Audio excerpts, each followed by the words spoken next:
Þetta er verkefni 12 helgidagar á blaðsíðu C14. Ég ætla að fara í lið númer 5, mynd 1.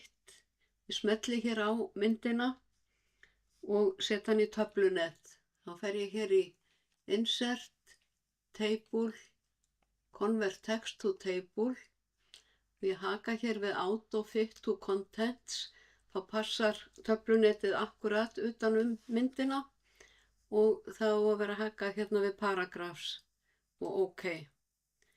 Og þá sjáum þið hérna kemur myndin. Og ég ætla að vera með myndina eða töflunetið valið og ég fer hér í Table Layout. Skulu hafa hakað hérna við View Grid Lines. Þá sjáum þið hnitalínurnar á eftir í kringum myndina.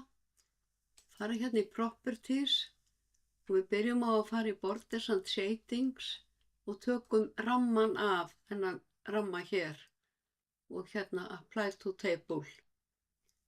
Og við ætlum að hafa hana hægra megin á síðunni, þá smellum við hér hægra megin og hún á að ryðja textanum frá sér, þá er það sem sagt right og around.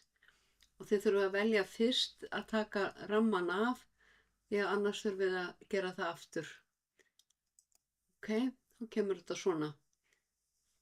Og til að færa myndina, þá smellið þið hér í hornið á töflunetinu og dragið hana þangað sem hún á að vera. Ekki á myndina sjálfa. Og myndin er stillt á inline with text, passið það, og ég ætla að merkja hana fyrir myndayfirlit.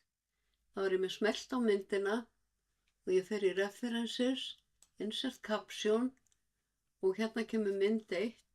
Ef það kemur tabla 1 þá myndi ég velja hérna mynd í listanum og ég segi OK. Og athugið, myndirnar eru merktar fyrir neðan myndirnar en töflur fyrir ofan töflur. Og ég skrifa hérna tvípunkt og þá ætla að skrifa sumar.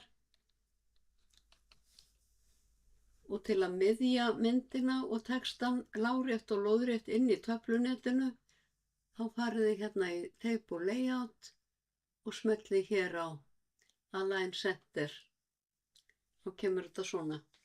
Og þessar hnitalínur eða grid lines koma ekki fram í útprentun. Ég ætla að vista.